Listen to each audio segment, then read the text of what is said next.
السلام عليكم ورحمة الله وبركاته. وردفتوتا يوتيوب شانالي أم زكريا كم نجرتو فيا كيساني النجر الحمد لله بقنا كان جراتني أرسا جنتاتو كوكبادي سين اللي جران درنا مرة دبادي هم بيكو هرنا مرة دبادتو في إنس أين وجدتني مشيو بريدو تنا سبونتو أرموتي مكاني سي بريش دمتي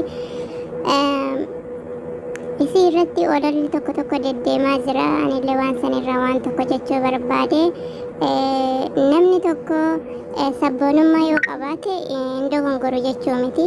Yoo namni tokko sabboontuu ta'e jireenya dhuunfaa isa barbaachisu jennee yaadna yeroo baay'ee. Amma namoonni hedduun TikTok irratti, Facebook irratti waa'ee dhuma siyaasaatti jiran. Mucayyoon tun nama sabboonummaan illee eenyu ol qabu, nama Oromummaa illee eenyu ol jaalatu, nama tokkummaa Oromoo illee eenyu walitti illee barbaadu hojjechaa illee jiru. Garuu namni keenya maaliif akka waa'ee namaa haasa'uu jaalatu ani naa hin galu. Lammaffaa ammoo namni tokko yoo sabboonaa ta'e yookaan sabboontuu ta'e beekamtii qabaate hin heerumu.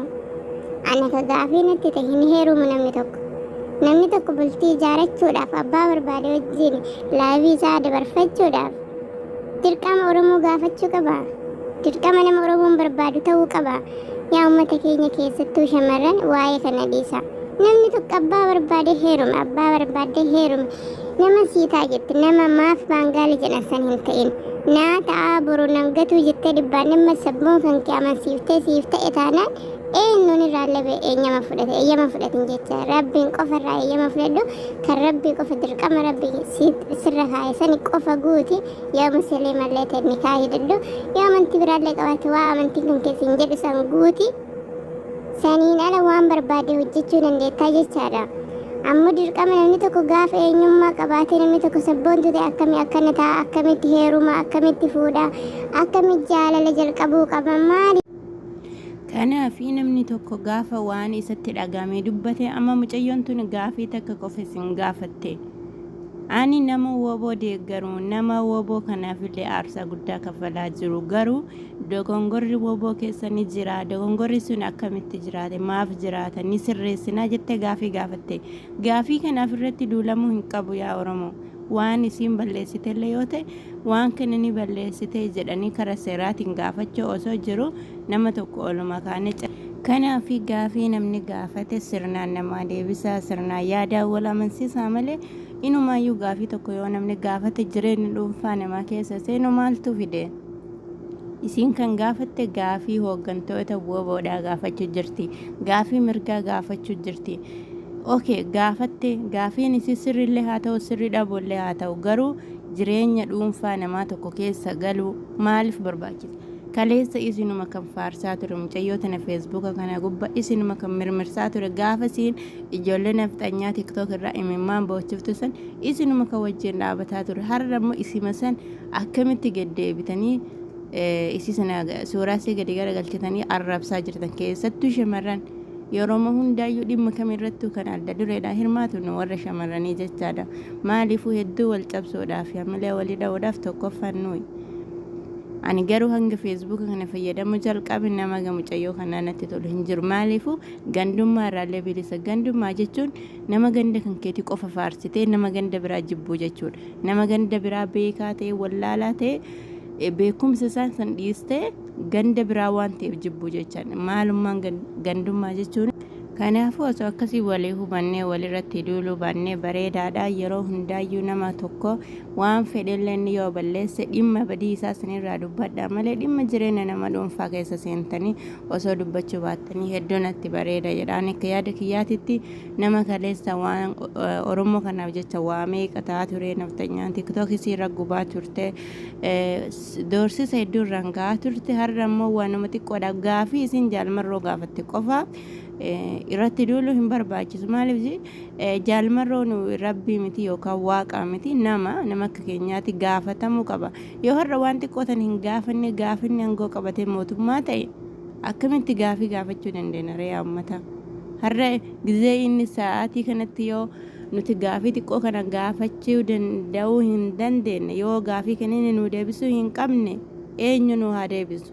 boroo gaafa aangoo qabanneen eenyutu gaafii kana nuu deebisaa jenneetiin yaaduu dandeenya. Nama har'a qulqullummaadhaan dhimma saba kanaatiif hojjetetu boroo gaafa aangoo qabatellee nu abdachiisaa jechaadha. Namni har'a gaafii takka yoo ati gaafattee fi dhimma biraa dhiibbaan irraa sirraan gahu yoo jiraate gaafa aangoo qabatellee waan akkasii godhuu hin danda'u namni kun. Sababiin isaa gaafa harka ofii bilisummaa barbaaduudhaaf deemaa jiru bu'aas hin buufne gaafa aangoo qabatan immoo innillee waanuma ka isa dura jiru sun hojjetaa jechaadha. Kanaafuu gaafii gaafatte yoo deebistaniifillee yoo deebisuufillee baate sun dhaaba ilaallataa, warra isin gaafatte ilaallataa, jaalmarra ilaallataa.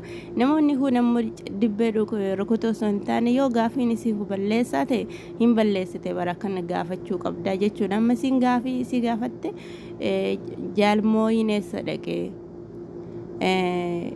Ustaaz Kamaal Hebboo akkamitti ajjeefame? Namoota hedduutu dhabamanii jiranii nagahuma dhabama ammoo diinatu ajjeese moo eessa dhaqanii? Kuni gaafii sirriidha. Maaliif gaafatte yoo jenne akka namoota kaan akka keenyaa teesseetumaan sagalee isaanii qofa dhageeffataa, suuraa isaanii qofa profaayilirra kaataa hin jirtu. Itti dadhabdee jirti ta'a, yeroo ofiitti gubdee jirti ta'a, itti arrabamtee jirti ta'a, umrii ofii yookaan itti fixachuu danda'a, qarqaaraa jirti. Kanaafuu yeroo namni takka gaafii takka gaafate sirnaan gaafii san deebisuu yaaluudha malee wal arrabsuun dhimma dhuunfaa walii galleeti diina irratti walii kolfisiisu sanuu shamarran yoo wanti akkanaa taanan ta'u baay'ee nama gaddisiisa. Ani mucayyoo tana deemanii irratti duulan jedhee yaada hin beeku. Sababiin isaa sababa kennaaf jecha nafxanyaan tiktook irra bahaa gala sii dhoggaa turte. Deebine yoo nuti illee akkasii walitti duullute qabsoon keenya garam deemaa jira? Maaliif qabsoofnaa? Yoo maqaa wal balleessuu ta'e malee namni beekame tokko ammoo akkuma keenya womaa waan garaagarummaa qabu miti. Heerumuu danda'a, dhimma dhuunfaa waan barbaade ta'uu danda'a. Akkamiin yaaddaniin ana kanaa galuu diddan? Namni tokko gaafa beekamtii qabaate jireenya dhuunfaa hin ijaaratu. Isa sun nama akka nama kaaniititti heerumee abbaa barbaade jaalatee abbaa barbaade dhiisuudhaan mirga hin qabu. Kan namni kun saalfatu maaliif namni sun saalfachuu danda'a? Kan namni biraayyuu saalfachuutti hin jiru. Kanaaf an akka yaada kiyyaatitti kanuman jedhaa walirra duuluu haa dhiifnu, tokkummaa keenya haa jabeessinu, maqaa wal balleessuun haa dhaabbatu. Dogongora jiruuf dhiifama naa godhaa. Hanga sagantaa biraatiif walitti deebinutti assalaamu alaikum warahmatullahi wabarakaatu. Anumme Zakariyaa like share subscribe gochuun maatiin haa ta'a siniin jedha.